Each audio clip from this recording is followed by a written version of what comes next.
Number 1, I could not help laughing, मैं हंसे बगैर नहीं रह सका। देखिए बाज़ औक़ात ऐसा होता है कि कोई ऐसी हैपनिंग, कोई ऐसा वाक़या हमारे सामने रूनुमा होता है कि हमारी हंसी बेसाख्ता निकल जाती है, तो वहाँ पर हम ये सेंटेंस यूज़ कर सकते हैं, आई कुडंट हेल्प लाफिंग, मैं हंसे बगैर नहीं रह सका। Number 2, he wonders about without any purpose, वो यूं ही भटकता रहता है, वो यूं ही फजूल इधर उधर फिरता रहता है। कोई शख्स अगर आवारा हो और जस्ट अपना टाइम वेस्ट करता हो, इधर उधर चला जाता हो, तो वहाँ उस शख्स के लिए आप ये सेंटेंस यूज़ कर सकते हैं, he wonders about without any purpose, वो यूं ही भटकता रहता है।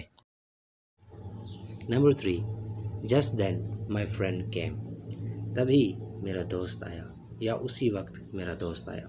आप कहीं पे बैठे हुए थे, गुफ्तगू कर रहे थे और आपका दोस्त आ गया, तो आप वहाँ पर ये जुमला यूज़ करते हैं कि just then my friend came, उसी वक्त मेरा दोस्त आ गया। Number 4, I know nothing in this connection, मुझे इस बारे में कोई भी इल्म नहीं। When you show your ignorance in any matter then you can use this sentence, I know nothing in this connection, or I know nothing in this matter, I don't know anything in this connection. These sentences can also be used here. Number 5, get him out of my sight, उसे मेरी नज़रों से दूर ले जाओ। When boss is angry with any employee, then he says to another employee, please get him out of my sight, उसे मेरी नज़रों से दूर ले जाओ। Number 6, it's pointless to have an argument with you, आपसे बहस करना ही फजूल है। जब हम किसी से बात कर रहे होते हैं और उसे अपनी बात दलाइल के साथ समझा रहे होते हैं, लेकिन फिर भी वो नहीं समझता, तो आखिर में तंग आकर हम ये सेंटेंस यूज़ करते हैं, it's pointless to have an argument with you, आपसे तो बात करना ही फजूल है। Number 7, time once lost can never be regained, गया वक्त वापस नहीं आता।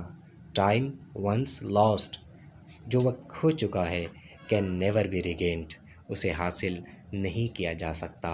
लिहाजा मुझे और आपको चाहिए कि हम वक्त की कदर करें, और इसके लिए ये जुमला यूज़ होता है कि time once lost can never be regained, गया वक्त वापस नहीं आता।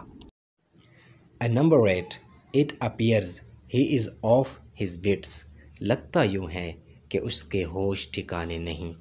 यहाँ पर लफ्ज़ इस्तेमाल हुआ है विट, विट का मतलब होता है होश, समझ, जहन।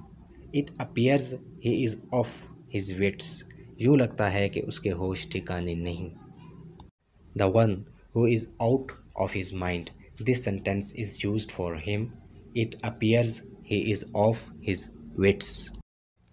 Number 9, wake me up at 6 o'clock. Suppose you have to go to office or you have to go to work early in the morning, and you give direction to some of your family members that please wake me up at 6 o'clock, मुझे 6 बजे जगा देना। And number 10, be careful on words, be careful in future. आगे मोहतात रहिएगा। किसी ने कोई गलती की और आपसे उसने माफ़ी मांग ली और आपने उसे माफ़ भी कर दिया, लेकिन वहाँ पर आप ये जुमला उसे कह सकते हैं, I have forgiven you but be careful on words, मैंने आपको माफ़ कर दिया लेकिन आइंदा मोहतात रहिएगा।